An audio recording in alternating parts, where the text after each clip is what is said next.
Wah iya. Ya, assalamualaikum warahmatullahi wabarakatuh. Perkenalkan, nama saya Bada Malaza, nama yang sulit untuk disebut, saya yakin itu. Saya mahasiswa Yayan Kediri, di sini sebagai moderator.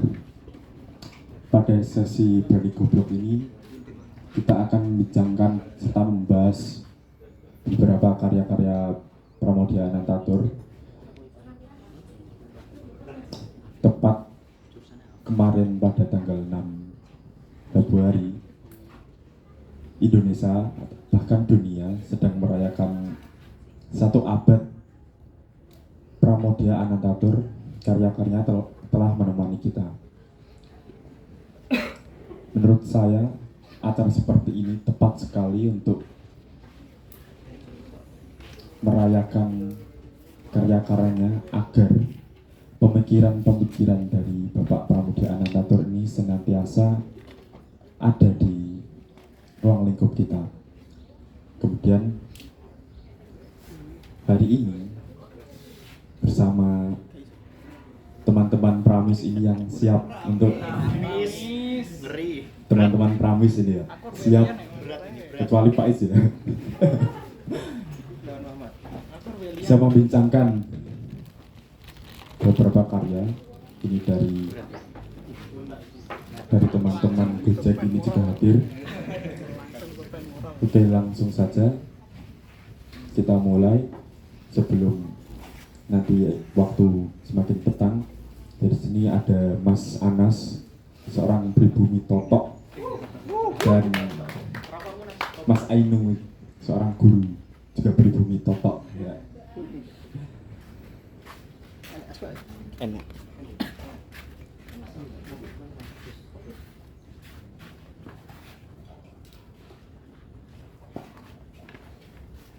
Oke, Mas, siap ya? Iya.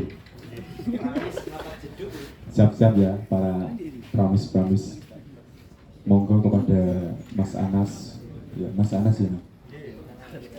Mas Anas untuk menyampaikan dari apa yang dibaca. Sekian. Monggo.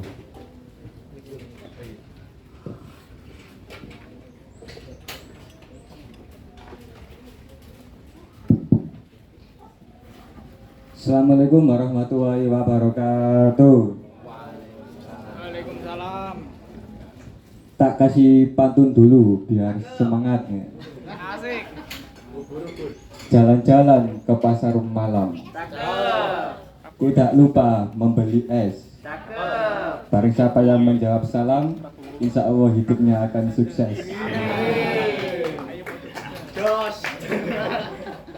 Assalamualaikum warahmatullahi wabarakatuh. Itu yang saya hormati terutama Pak Narno ya, sebagai inisiator sekolah Alamaya Mahanani ini yang telah memberikan saya untuk tempat untuk berdiskusi atau berekspresi. Aslinya saya ini kaget. Kok tiba-tiba saya disuruh menjadi pembicara tentang karya-karya Pram. Nah, apalagi bukunya ini ada 4, saya sedikit agak kolan aslinya, tapi gak apa-apa. Saya aslinya itu kenal buku-buku Pram itu dari teman yang di sebelah saya, dari Mas Ainu. Nah, jadi saya mempunyai teman yang sangat membantu saya untuk bergairah membaca, terutama Mas Ainu ini. Ayo mulai mahasiswa itu kudu moco Pram. Nah, beri tepuk tangan untuk Mas Ainu. Ya, berhubung saya mahasiswa juga Gojeknya membaca katanya teman-teman ya. Saya tuntaskan juga, saya selesaikan buku Pramoedya Anantatur ini yang blog tetralogi ada 4.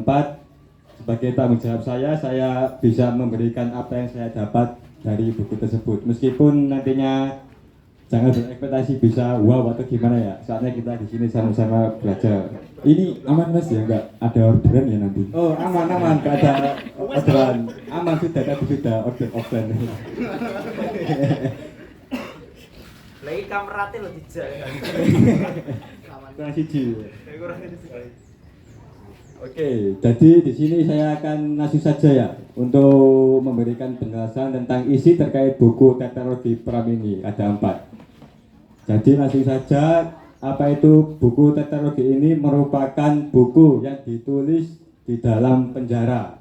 Karena apa? Karena Pramudia Anantatur ini apa itu dimasukkan dalam penjara tanpa pengadilan.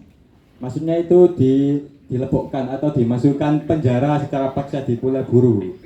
Dan kemudian Pramudia Anantatur ini menulis tentang apa itu, menulis dan untuk diceritakan kepada teman-temannya. Karena Pram ini tahu tentang apa yang terkait cerita pada awal pergerakan pada abad 20, itu diceritakan teman-teman kembali. Dan yang kedua, supaya tidak lupa, maka Pramudia itu menuliskan cerita-cerita tersebut dan untuk dibaca kepada khalayak umum. Nah, gitu. Makanya apa itu dengan spirit semangat apa itu Pramudia Anantatur membuat karya tersebut di dalam penjara, meskipun dalam keterbatasan atau ketidakenakan di dalam penjara, beliau Pramudia Anantatur ini bisa sanggup membuat karya, sempat apa itu menghabiskan energi untuk membuat karya tersebut. Nah, kemudian apa itu dalam penokohannya itu ada yang namanya Minke. Nah, Minke ini merupakan apa itu nama aslinya adalah Tirto Adi Suryo atau yang apa itu yang menjadi julukan Bapak Pres Indonesia. Jadi Minke itu dilahirkan pada 3 Agustus 1980 di Blora. Jadi Minke ini merupakan anak pribumi priai, apa namanya? Pribumi priai kalau dibahasakan dalam bumi manusia. Nah, selanjutnya ketika itu langsung jadi alur ceritanya, Minke itu sekolah di HBS atau sekolah Hogere Burger School atau sekolah orang-orang elit Belanda. Jadi yang bisa bersekolah di situ adalah orang-orang Eropa, orang-orang Hindia, dan orang-orang pribumi tapi sing sugih, sing elit, sing priai-priai, sing anak-anak pejabat. Nah, kemudian setelah Minke sekolah, sehingga dia itu mempunyai pengetahuan barat, ilmu pengetahuan, teknologi, serba pengetahuan barat, bahkan cara pandang berpikir pun juga terpengaruh oleh sekolah di situ, sekolah HBS itu. Nah, kemudian sering berjalan waktu, Pramudia itu berkunjung ke Borderi Boarding Shop. Nah, itu namanya itu suatu perusahaan yang dimana itu pemiliknya adalah orang Eropa yang bernama Herman Melema. Nah, kemudian Herman Melema itu mempunyai istri pribumi yang namanya Nyai Ontosoro. Nah, Nyai Ontosoro atau namanya aslinya adalah Sanikem. Kemudian si Minke itu bertemu dengan Anelis dan seorang Nyai Ontosoro. Nyai Ontosoro juga nantinya akan menjadi mertua dan guru agungnya. Karena Nyai Ontosoro itu adalah apa itu merupakan sosok yang bagi Minke apa itu mempunyai pengetahuan yang luas dan keberanian yang sangat keberanian sangat menantang kepada hal-hal yang tidak dalam bentuk penyelewengan terhadap di sisi kemanusiaan. Nah, jadi seperti itu. Jadi intinya kemudian apa itu meskipun Nyai Ontosoro merupakan pribumi atau biasanya kan orang-orang pribumi kan yang perempuan khususnya ya, itu tidak dapat mengenyam pendidikan atau hanya kerjanya hanya di dapur saja atau memasak. Tapi apa itu Nyai Ontosoro itu semenjak menikah dengan Herman Melema atau orang Eropa, Herman Melema itu mengajarkan kepada Nyai Ontosoro untuk belajar, untuk berpendidikan. Dan ketika itu Nyai Ontosoro itu mempunyai pengetahuan lebih karena menikah dengan orang Belanda atau orang Hindia tersebut. Nah, kemudian terjadinya perusahaan itu bangkrut. Langsung saja Nyai Ontosoro itu bisa mengangkat kebangkrutan tersebut karena dari pembelajaran apa yang dioleh dari menikah kepada Herman Melema tersebut. Jadi mempunyai nilai-nilai pendidikan itu diserap kepada Nyai Ontosoro untuk membangkitkan perusahaannya tersebut. Nah, ketika berada di Borderi Boarding Shop, Minke itu bertemu dengan Anelis. Anelis ini adalah seorang wanita atau darah cantik jelita yang matanya itu bersinar bagaikan bintang kejora dan senyumannya itu apa itu bisa meruntuhkan iman. Nah, gitu. Nah, akhirnya si Anelis sama Minke itu jatuh cinta sehingga dia itu menemukan cintanya di Broderick Botenshoek. Nah, itu singkatnya. Tapi yang paling ngeri di dalam bumi manusia itu adalah tentang pertentangan kelas gitu, Rek. Jadi di dalam bumi manusia itu terdapat pertentangan kelas. Jadi orang-orang Eropa itu berada di kelas tertinggi, kemudian timur asing, orang-orang Tionghoa sampai ke bawah sendiri itu adalah orang pribumi. Yang mana orang pribumi itu selalu dikucilkan, selalu tidak mendapatkan tempat dari segi ekonomi, pendidikan, perdagangan dan lain-lain. Nah, makanya dari itu keberanian seorang Nyai Ontosoro dan Minke untuk melawan apa itu bentuk pertentangan kelas, karena di dalamnya itu ada penindasan, perampasan dan ketidakadilan, kemerdekaan, menghilangkan kemerdekaan bagi orang-orang pribumi. Nah, berhubung apa itu namanya si Minke itu apa itu tidak suka dengan bentuk-bentuk feodalisme Jawa yang merangkak-merangkak. Bahkan apa itu si Minke tersebut tidak mau meneruskan perjuangan ayahnya untuk menjadi bupati. Karena apa? Karena terpengaruh budaya-budaya oleh pendidikan yang berada di HBS. Nah, tapi si Minke itu sangat rajin menulis sehingga Nyai Ontosoro itu suka atau sayang kepada Minke karena dia itu menulis, karena menulis itu adalah bekerja untuk keabadian. Lah, visi utama Minke menulis dalam toko tersebut adalah untuk mengabadikan tulisan-tulisannya agar tidak hilang. Nah, kemudian Minke terus berjalan waktu, seiring berjalan waktu sampai ke mana ya? Sampai masuk ke namanya Baba Atong. Baba Atong itu merupakan orang yang apa itu yang mempunyai plesiran atau rumah-rumah pelacuran. Dan kemudian Herman Melema itu suaminya Nyai Ontosoro itu suka ke situ, suka boleh wedokan lah, corongan apa jenenge? Apa ya lek arane itu? Mondok ya biasa. Kayak ngene iku. Lah akhirnya Bapak Ateng itu pusing rek. Cara ngono bendina rono sampai 5 tahun akhirnya pusing. Lah akhirnya Mbak Ajeng itu meracuni Herman Melema sehingga Herman Melema itu meninggal dunia. Lah seketika itu apa itu pengadilan seketika itu pengadilan putih itu mengadili secara tidak adil terhadap Nyai Ontosoro dan Minke.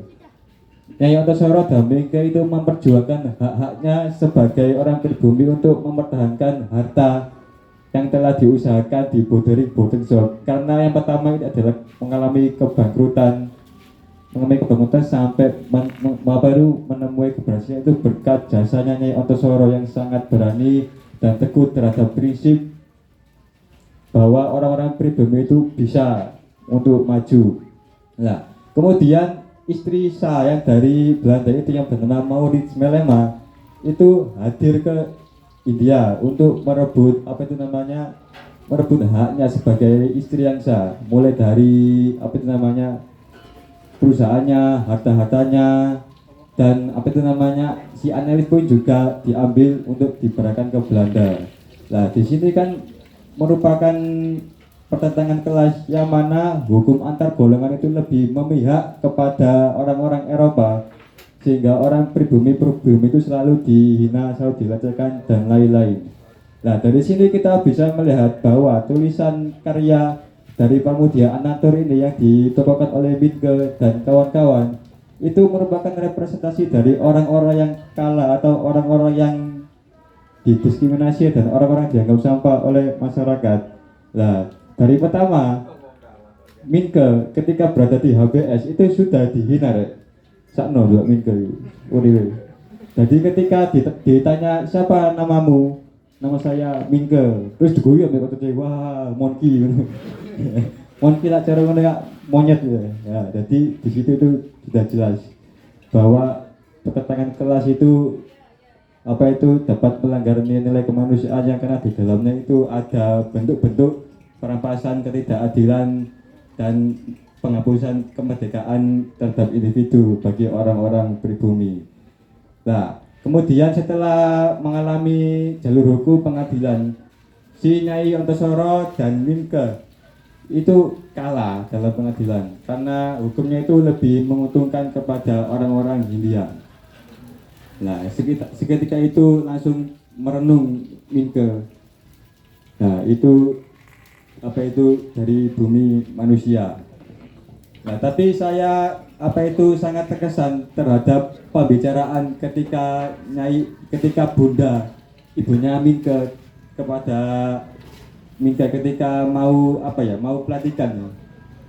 pelantikan ayahnya menjadi bupati, dilantik menjadi bupati. Itu ada percakapan antara Minke dan ibundanya yang mana itu ini bisa saya terapkan, saya internalisasikan kepada diri saya sendiri. Karena apa? Karena di dalam percakapan tersebut itu nilainya itu sangat tinggi banget. Karena di situ menjelaskan tentang Ksatria Jawa. Jadi Ksatria Jawa di dalam buku Bumi Manusia itu ada 5 klasifikasinya. Yang pertama itu Wisma. Wisma itu diibaratkan sebagai rumah.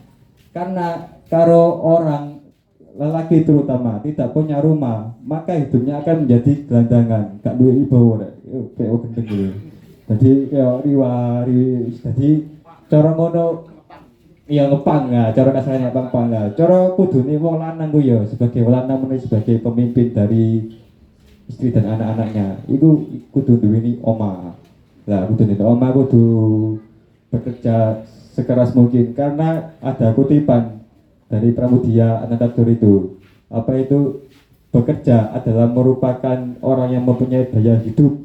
Jika tidak bekerja apa itu dia akan menjemput dengan maut, berjabatan dengan maut. Nah, jadi intinya itu bekerja merupakan daya hidup. Ayo rek semangat kerja. Nah, jadi saya juga di sisi lain membaca buku juga saya gojek. Nah, gitu. Jadi saya biasanya ngopi di warkop Maspu atau ngopi di mana-mana. Itu saya itu membaca oleh orderan gojek, balik mana moco, gojek mana is ngono. Ya, jadi membaca itu penting. Terus saya pernah apa itu dari siapa? Neil Gaiman ya Mas Ainu. Karena apa itu sumber peradaban itu dimulai dari membaca perpustakaan dan melamun. Nah, jadi kita di sini di Mahanani ini merupakan apa itu sebagai hal yang istimewa. Soalnya kita itu berkumpul dengan orang-orang yang baik gitu loh. Maksudnya sama-sama suka dalam membaca buku dan berkumpul untuk berdiskusi, bertukar pikiran. Ini merupakan hal-hal yang sangat istimewa gitu Mas. Jadi untuk bertukar pikiran untuk membangun peradaban Kediri gitu.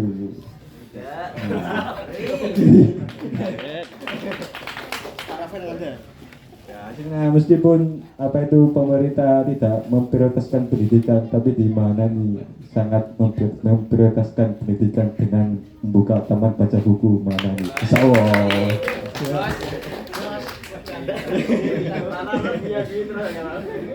Jadi gitu teman-teman. Nah, singkatnya langsung kemudian lanjut ke anak semua bangsa. Lah, anak semua bangsa ini merupakan episode Minke turun ke bawah atau turba menginvestigasi orang-orang pribumi. Karena apa? Soalnya Minke itu belu gak gelem rek. Apa itu delok wong-wong Indonesia wong pribumi. Soalnya apa? Soalnya terpengaruh oleh orang-orang Eropa. Pendidikan itu wong Eropa. Akhirnya ambil sopo itu sopo yo. Panji Darman ya Kak Jimara isu. Ya, Panji Darman yo. Nah, iku pokok delok, kami iku lho deloken wargamu iku lho, masyarakat di bangsa-bangsamu iku lho. Ngelongsor kabeh penuh dengan penderitaan, dibijui terus, dipeluk terus sampai wong-wong londo. Nah, akhirnya suwe, akhirnya sadar. Oh iya yo, aku termasuk yo dilahirno nang bangsa gini, aku kudu ngerti bangsaku kaya apa. Lah, akhirnya Minke iku langsung nang Sidoarjo. Nah, nang Sidoarjo iku apa itu ketemu dengan penindasan sing apa iku perampasan nang perkebunan gula. Nah, gitu.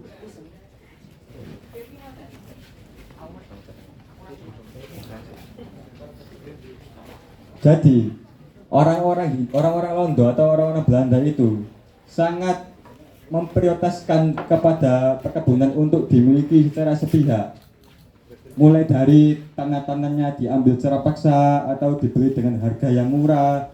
Karena di situ Belanda ke Indonesia ini terutama pada pabrik gula itu demi keuntungan sendiri, demi membiayai untuk menyukseskan imperialisme Belanda untuk menguasai. Nah, maka dari itu orang-orang Belanda itu membuat semena-mena terhadap warga pribumi. Akhirnya si Minke itu menginvestigasi terhadap orang-orang yang ada di Sidoarjo itu. Hasilnya itu Minke itu ditolak oleh orang-orang Belanda karena apa? Karena sama orang-orang pribumi. Karena apa? Karena Minke itu berpakaian seperti orang-orang Eropa, wedi deh. Jadi orang pribumi itu wedi. Kamu lapor ini ngono itu nanti. Kalau kasarani. Kulo niki kepengin ngewangi jenengan. Nah, akhirnya gak kamu kok kayak wong Eropa ini. Soalnya kan kabin itu kayak wong Eropa. Akhirnya wis disasno dibojo akhirnya gelem, akhirnya Minke iku ngewangi wong pribumi. Nah, teko kono. Diewangi, diinvestigasi dan lain-lain. Akhirnya Minke iku gelem nulis gawe bahasa Melayu. Sadurunge iku tulisan iku gawe bahasa Belanda, terus awene aku niku wis ahli dan terpengaruh nang basa Belanda lewat sekolah ning HBS nang kono. Lah, intine ngono rek, intine nang anak semua bangsa iku jenenge iku anak semua bangsa iku intine iku Minke iku investigasi nang jenenge iku nang warga pribumi. Lah, akhirnya nang jejak langkah iki mulai jika bakal terbentuk nasion atau nantinya akan bernamakan Indonesia. Jadi karya dari Pramudia Anantatur ini yang berjudul Jejak Langkah ini menjelaskan bahwasanya antara tahun 1901 sampai 1912 pergerakan nasional sudah menunjukkan bibit-bibit persatuan bangsa ganda yang bertransformasi menjadi bangsa tunggal Hindia Melayu. Nah, secara harfiah nasion itu berarti nasio yang diambil dari kata nastor yang berarti saya dilahirkan atau sekelompok orang-orang yang dilahirkan di suatu daerah yang sama. Jadi ketika memasuki jejak langkah itu warga-warga masyarakat itu mulai sadar terhadap apa identitas kita sebagai bangsa ini. Dan artinya nasion itu adalah sekelompok orang yang dilahirkan di suatu daerah yang sama. Makanya dari kejadian tersebut, peristiwa-peristiwa mulai dari penindasan, pertentangan kelas dan lain-lain itu membuat orang-orang itu tersadarkan diri, Minke dan kawan-kawannya. Dengan keadaannya tersebut, yaitu bisa mendapatkan kesadaran untuk bergerak untuk bisa mewujudkan negara-negara Indonesia. Nah, dari jejak langkah ini perjuangannya itu tidak melalui fisik atau perang-perang karek. Jadi perjuangannya itu melalui organisasi dan media atau press atau jurnalistik. Nah, di situ tumbuhlah rasa nasionalisme. Jadi nasionalisme menurut Kartodirjo itu dari segi politik merupakan kebebasan, kesatuan atau sama rata serta orientasi pembentukan dan pelestarian negara nasional. Jadi pada jejak langkah ini mulai muncul untuk membentuk negara kesatuan Indonesia itu ceritanya dari tahun 1901 sampai 1912. Nah, pergerakan untuk membangun cikal bakal nasion ini terdapat 3. Yang pertama adalah kesadaran identitas, rasa kesetiakawanan dan mobilisasi organisasi. Nah, kesadaran Minke ini terbentuk karena bermula dari sebuah prinsip dan keinginannya menjadi manusia bebas yang tidak tunduk pada penguasa dan aturan-aturan yang membelenggunya. Dan ini juga bisa terdapat dalam kutipan buku yang ada di jejak langkah ini yang ini pesan-pesannya. Aku datang untuk saya, besar dan sukses, menyingkir kalian, semua penghalang.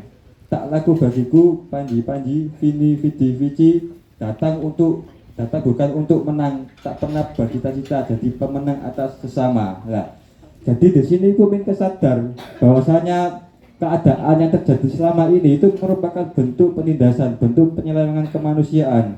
Dan juga Minke datang untuk tidak menang atas sesama. Maksudnya menang atas sesama ini adalah menang atas golongannya sendiri. Maksudnya seperti tadi, orang-orang yang elit-elit pribumi itu ingin menindas apa itu rakyatnya sendiri. Sesama pribumi kok ingin menang sendiri lah. Itu yang ditentang oleh Minke. Minke itu tidak suka pada orang-orang yang seperti itu atau budayakan sifat-sifat feodalisme. Nah, akhirnya lanjut lagi ke tumbuhnya rasa kesetiakawanan. Jadi motif nasionalisme rasa kesetiakawan ini dimulai dari keluarga seideologi. Maksudnya dari keluarga seideologi adalah Nyai Ontosoro itu sendiri. Nyai Ontosoro atau Aung San Mei istrinya kedua yang aktivis dari Tionghoa. Nah, apa itu namanya, Nyai Ontosoro itu mendukung sekali atau menjadi panutan seorang Minke karena keberaniannya untuk melawan penindasan. Akhirnya terpengaruh oleh Minke dari rasa kesetiakawanan itu, beliau itu Minke itu membuat gerakan-gerakan kepada teman-temannya sekeluarganya sendiri, mulai dari Aung San Mei sekelilingnya, kabar-kabarnya itu dipengaruhi untuk menghilangkan penindasan di negara ini. Organisasi yang kedua, rasa kesetiakawanan kepada organisasi. Kemudian Minke itu mempunyai inisiasi untuk membentuk Sarekat Priai. Nah, berhubung Sarekat Priai ini tidak menghasilkan sesuai ekspektasi, karena yang masuk dalam organisasi Sarekat Priai ini adalah orang-orang priai. Jadi orang-orang priai itu orang-orang yang tidak bergairah, maksudnya yang statis, yang tidak mempunyai gairah hidup. Soalnya apa? Soalnya orang-orang priai itu lebih mengandalkan orang-orang Hindia Belanda atau Gubermen saat itu. Jadi kecewa saat itu Minke salah ngerekrut uang, orang-orang elit-elit pribumi itu dilebok nang Sarekat Priai itu keliru. Akhirnya gawe maneh sing jenenge iku Sarekat Dagang Islam. Lah lapo kok nang kono kok digoleki wong dagang. Soalnya wong dagang itu merupakan wong-wong sing los ya. Maksudnya apa ya? Wong-wong sing bebas ya. Wong sing bebas nang kono iku wong-wong model apa iku ono nang kono ya, model preman, model apa wae, model apa? Iya, pang-pangan iki pokoke wong dodolan niku wong apa wae iku ono nang kono lah, intine ngene iku. Dadi cara nekat wong sing bebas, gak terikat ambek apa wae, akhire engko ya iso hasilé, engko iso didadekno untuk pemasukan organisasi. Lah, mari ngono goleki Islam. Apa kok wong digoleki wong-wong Islam sing dilebokno nang organisasi iku? Soale wong Islam iku wong sing banyak yang tersebar di Hindia. Akhirnya dijenengi Sarekat Dagang Islam. Nah, akhirnya kono iku bersatu bentuk apa jenenge iku Medan Priai. Medan Priai itu merupakan pres jurnalistik yang dibentuk oleh Minke. Medan Priai itu lahir di Bandung, Rek. Lahir di Bandung yang didirikan atas modalnya Nyai Ontosoro sebesar 3.000 gulden, dan visi utamanya itu adalah sebagai koran pemimpin rakyat pribumi. Jadi isine koran-koran atau media-media cetak sing dikeluarkan oleh Medan Priai itu isine iku penyeluruhan hukum dan peraturan-peraturan yang dianggap membelenggu iku ditokno kabeh rek. Dikon maca iki lho wacon kita iku paham. Warga pribumi iki dijajah terus, dibujuki terus, dibelenggu terus, mosok awakmu apa iku apa rela bahasamu kayak gini. Nah, akhirnya disebarno terus sampai apa itu paham kabeh wong-wong itu, akhirnya tersentuh apa itu bisa melalui pergerakan untuk melawan ketidakadilan.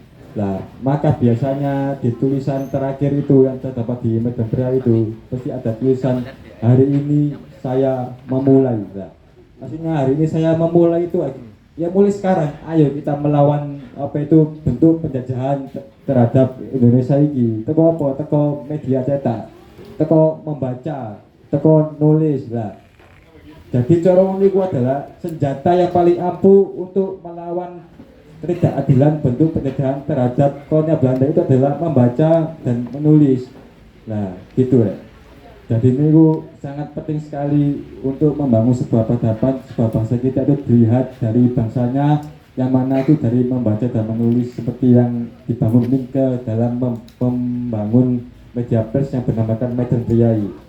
Nah, terus itu ada kutipan-kutipan dari dokter Jawa, dokter pensiunan Jawa itu berkata ini, didiklah rakyat dengan organisasi dan didiklah penguasa dengan perlawanan. Nah gitu rek. Jadi penguasa saiki ku yo wis gak dididik ambek apa rek. Iso dilawan. Ya apa wis diomongke bala-bala gak mempan ya. Wis dilawan ae. Apa dilawan ya bareng-bareng ngono rek. Nah kayak ngono.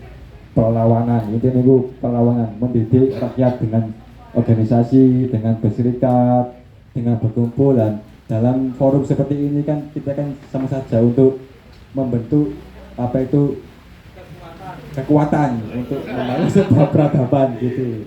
Nah, ini ya api ini kira harus dilestarikan seperti ini. Ayo kabeh ini mau yang mana nih?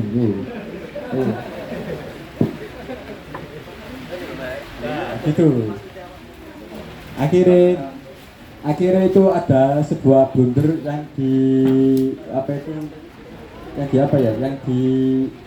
dikirimkan oleh siapa ya, Haji Samahudi atau siapa itu yang dipasrai sebagai pemimpin syarikat dagang Islam itu.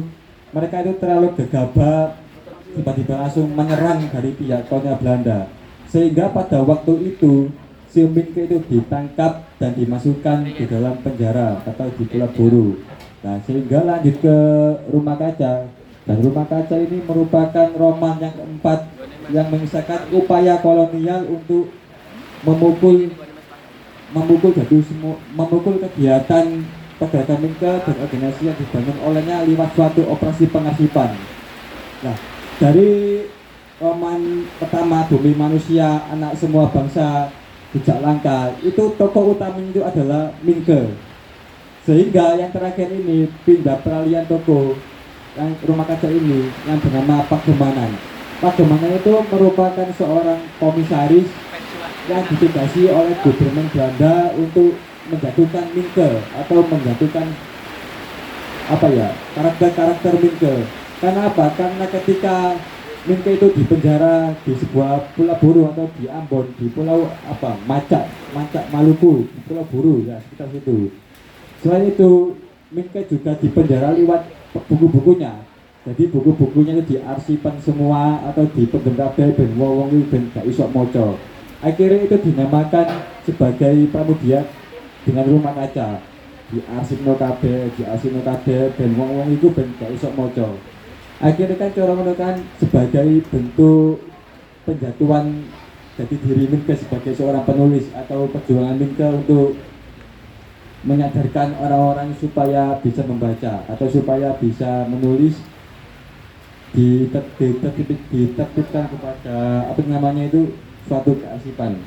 Nah, hasilnya Pak Gemanan ini merupakan orang yang kagum kepada Minke karena apa? Karena sangat gigih memperjuangkan atau melawan penindasan terhadap warga pribumi ke orang Hindia, tapi demi jabatannya atau demi untungnya sendiri, Minke itu berbawa pada dirinya sendiri.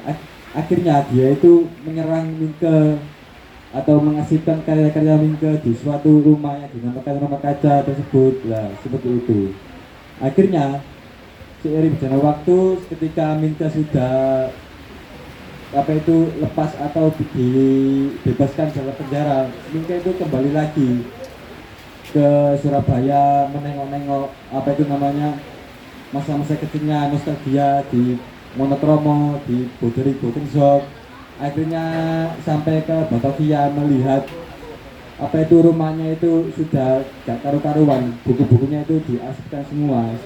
Akhirnya dari Pulau Buru itu tidak membawa penyakit.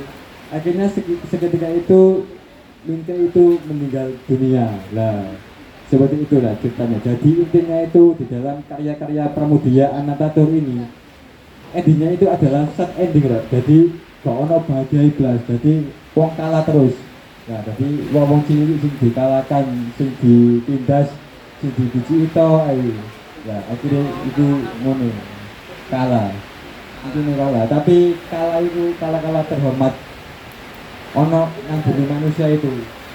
Nah, no, kita sudah melawan sebaik-baiknya, sehormat-hormatnya seperti itu ya. Meskipun sudah melawan, tapi itu melawan kalahnya itu kalah-kalah yang terhormat ngerek. Melawan ketidakadilan, melawan penindasan sehingga kalah itu kalah terhormat. Nah, itu sing kudu ditanamkan kepada kita semua sebagai pembaca Pram atau sehabis ini. Kita itu harus mementingkan nilai-nilai kemanusiaan. Lek ono penindasan ning tonggo-tonggone nang kanca-kancawe ketidakadilan itu harus dilawan ya. Jadi itu harus membela kebenaran. Lah, ning kalyane Pram iku sapa ya sing karya sastra sing sastrawan sing tiga simpul sapa? Nah, yo, jadi niku nang karyane Pram tergandung tiga simpul. Yang pertama adalah kebenaran. Jadi kebenaran bukan kekuasaan. Yang dinamakan kebenaran adalah menuntun. Ya, jadi dituntun jalan-jalan yang benar. Jadi karya-karya ini mulai dari bumi manusia, anak semua bangsa, jejak langkah rumah kaca itu membawakan suatu kebenaran. Dituntun jalan benar. Kayak ini loh, kebenaran itu. Jadi gak kayak apa itu kekuasaan itu sering memerintah itu ngawur kadang-kadang. Pokoknya segala upaya apa sih kepengen dicapai terlepas dari hal buruk itulah sebenarnya kekuasaan atau main politik ngono. Akhirnya mali kebenaran itu keadilan. Jika kalau keadilan itu tanpa adanya kebenaran maka bisa apa itu mengarah pada bentuk penyelewengan. Jadi kebenaran dan keadilan itu jika ditaunkan menjadi satu itu akan membentuk suatu keindahan. Nah, suatu keindahan itu bisa dinamakan atau yang dimaksud keindahan dalam pramudia Ananatur ini sebagai bentuk-bentuk apa itu bentuk-bentuk mengawal nilai-nilai kemanusiaan supaya tidak terjadinya penindasan kemanusiaan dan lain-lain. Intinya itu keindahan itu mengawal atau menjaga nilai-nilai kemanusiaan mulai dari kebenaran, keadilan dan keindahan. Nah, cukup itu penjelasan dari saya tentang buku Tetralogi Pulau Buru yang ditulis oleh Pak Mudia Anatatur. Jika ada kurang lebihnya ya mohon maaf ya. Sekarang berganti saya kembalikan kepada Mas Abba MC.